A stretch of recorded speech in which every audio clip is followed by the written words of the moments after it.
Assalamualaikum warahmatullahi wabarakatuh. Shalom, Om Swastiastu, Namo Buddhaya, Salam Kebajikan, Salam Bela Negara. Yang terhormat Bapak Wayan selaku dosen Internet of Things kelas C, serta teman-teman yang kami banggakan. Pada hari ini, kelompok kami akan mempresentasikan mengenai Smart Transportation System.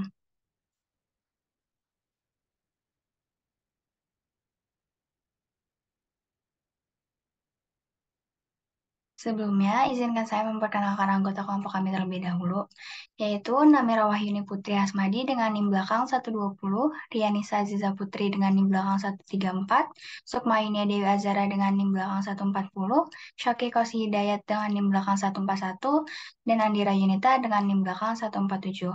Materi pertama akan dibawakan oleh rekan saya.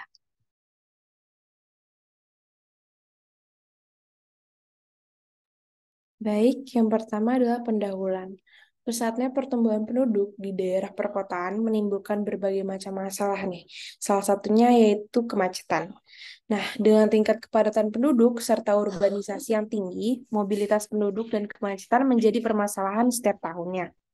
Nah, penyebab dari kemacetan tersebut adalah populasi kendaraan yang tidak terkontrol, sementara pertumbuhan ruas jalan terbatas sehingga tidak mampu untuk menampung kendaraan dan minimnya penggunaan transportasi umum. Melihat permasalahan tersebut dibutuhkan sebuah inovasi yang tepat untuk menyediakan kebijakan publik untuk transportasi, yaitu smart transportation yang dapat membantu menuntaskan permasalahan di ruang lingkup masyarakat mengenai kepadatan jalan raya yang sangat penting untuk dipecahkan permasalahannya. Nah, penggunaan smart transportation ini diaplikasikan untuk memperbaiki fasilitas, keamanan, maupun sistem dari lalu lintas. Nah, selain untuk mengatasi kepadatan lalu lintas, smart transportation juga diimplementasikan untuk mengurangi polusi, meningkatkan keselamatan masyarakat, mengurangi polusi udara, mengurangi biaya transportasi, dan lain sebagainya. Dan dengan harapan pengaplikasian smart transportation ini dapat mempermudah pemantauan lalu lintas dengan efektif dan efisien. Next.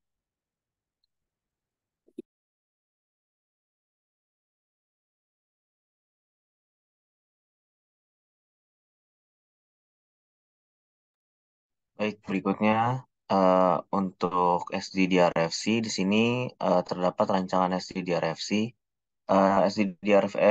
SDDRFC ini merupakan software defined do roof fog and cloud atau bisa disingkat sebagai SDRFC, merupakan suatu kerangka kerja dengan sistem 5 lapisan. Nah, di sini penulis akan merancang analisis desain power storage dan sensor sesuai dengan kerangka kerja ini. Nah, di sini ada dari device ini ada electronic toll collection. Untuk bagian roof di sini ada penyimpanan lokal. Lalu di bagian do ada do server, artificial intelligence of do, dan LoRaWAN.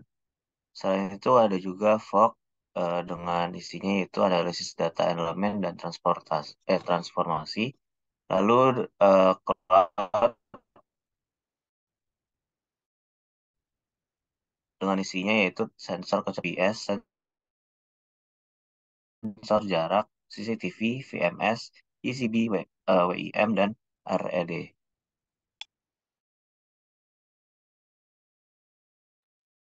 Adapun kebutuhan yang diperlukan untuk membuat suatu sistem smart transportation yaitu terbagi menjadi dua, yaitu software atau perangkat lunak dan hardware atau perangkat keras. Nah, untuk softwarenya terdiri dari Eclipse Papyrus, Google Docs dan Google Sheets, Internet, Global Positioning System atau GPS, Geographic Information System atau GIS. Lalu selain software tersebut ada juga software Radio Frequency Identification atau RFID, lalu ada Bluetooth, Wireless Fidelity atau Wi-Fi, Zigbee, Public Cloud, Dew Server, Artificial Intelligence of Dew atau AID, lalu ada Dew Analytics Server.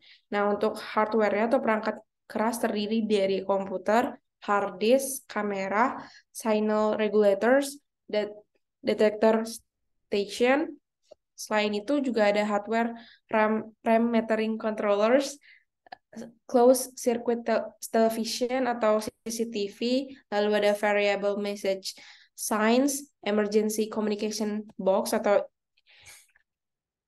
ICB, lalu ada highway advisor radio, wait in motion atau WIM, lalu ada roadside environmental detectors atau RID. Next.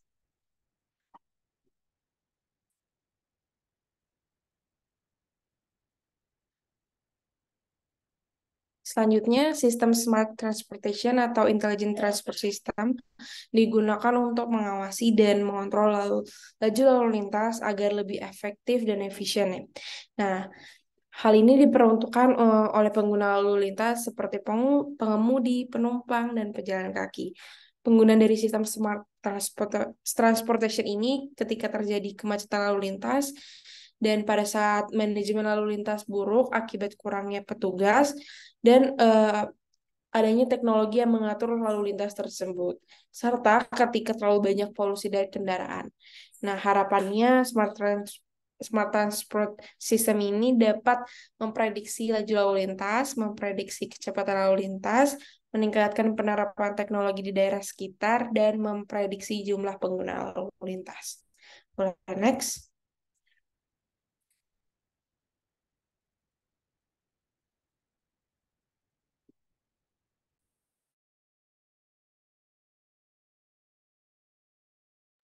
Baik, berikutnya itu desain di sini ITS atau Intelligent Transportation System ini dibangun dengan kombinasi GIS, RFID, Wi-Fi, Zigbee, control techniques, dan komputer. Jenis peralatan yang digunakan di lapangan seperti signal regulators, detector stations, RAM metering controllers, CCTV, VMS, ECE, HAR, WIM, dan juga RED.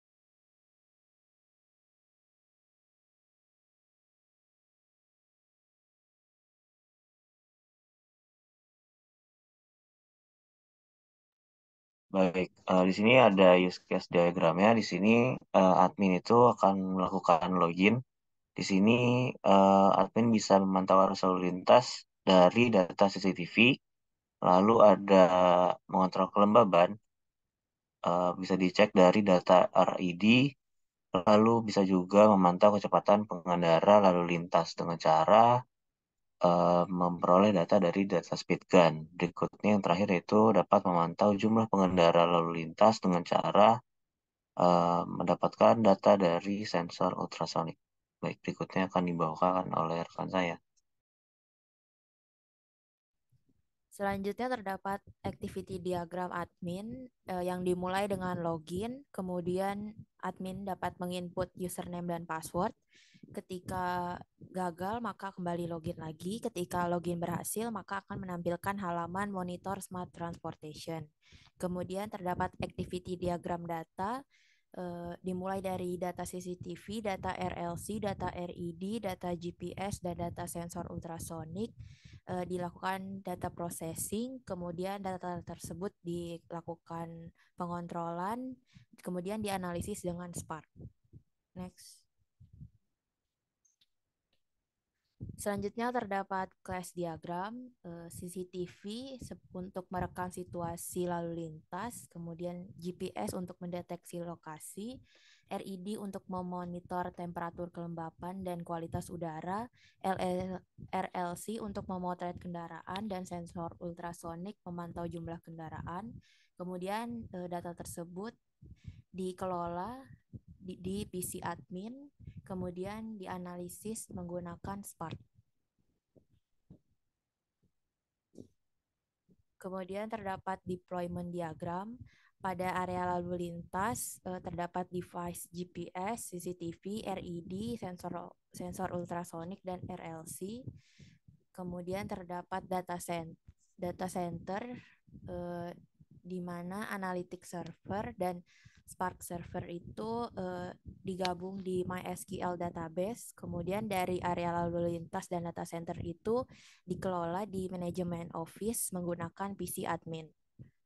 Next.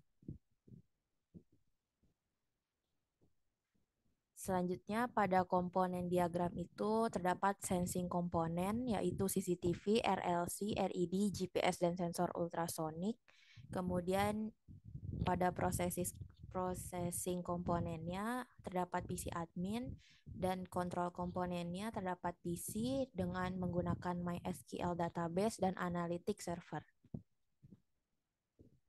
Selanjutnya akan dilanjutkan oleh rekan saya. Oke, selanjutnya ini adalah sensor yang digunakan. Dibagi menjadi input, output, dan juga communication. Yang pertama, inputnya itu ada roadside environment detectors atau RED yang digunakan untuk monitor temperatur, kelembapan, kebisingan, tekanan udara, dan kualitas udara. Selanjutnya, di input juga ada kamera untuk memotret kendaraan yang memasuki lalu lintas. Dan outputnya itu terdapat RFID yang digunakan untuk melacak kendaraan dan juga cell phone. Nah, communication-nya ini kita menggunakan Zigbee sama Emergency Communication Box. Oke, selanjutnya ialah costing. Di sini ada nama perangkat, yaitu CCTV dengan jumlah 274.000, harga satuannya 180.000, waktu implementasinya 5 tahun, dan prioritas pengadaannya itu sangat penting.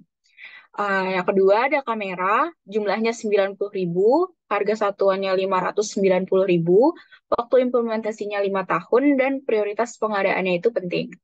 Yang ketiga ada red light kamera dengan jumlah 3.000, harga satuannya 1.720.000 dengan waktu implementasi 5 tahun, dan prioritas pengadaannya sangat penting. Dan yang keempat ada roadside environment detectors atau RED dengan jumlah 274.000 dengan harga satuan 1.331 dengan waktu implementasi 5 tahun dan prioritas pengadaannya sangat penting. Yang kelima ada cloud, jumlahnya tidak kita satukan, langsung ke harga satuannya yaitu 100.000 dan waktu implementasinya 1 bulan dengan prioritas pengadaannya itu sangat penting. Yang terakhir ada WiFi dengan jumlah 75.000 dengan harga satuan 275.000 dan waktu implementasinya 1 bulan dan prioritas pengadaannya itu penting. Selanjutnya akan dijelaskan oleh rekan saya. Baik, kesimpulan yang dapat kami berikan yaitu salah satu penyebab kepadatan lalu lintas ialah populasi kendaraan yang tidak terkontrol. Sementara pertumbuhan ruas jalan terbatas sehingga tidak mampu untuk menampung kendaraan dan minimnya penggunaan transportasi umum. Sehingga dilihat dari permasalahan yang dialami, dibutuhkan inovasi yang tepat, yaitu dengan pengadaan smart transportation. Pengaplikasian smart transportation diharapkan dapat mempermudah pemantauan lalu lintas dengan efektif dan efisien. Penerapan kecerdasan buatan dilakukan untuk meningkatkan area fungsional ITS atau Intelligent Transport System dengan menambahkan beberapa fitur seperti sebagai proses pengembalian keputusan yang cepat, kesalahan seminimal mungkin, prediksi lalu lintas, serta kemungkinan solusi di masa depan. Baik, sekian presentasi dari kelompok kami. Kurang lebihnya mohon maaf. Wassalamualaikum warahmatullahi wabarakatuh.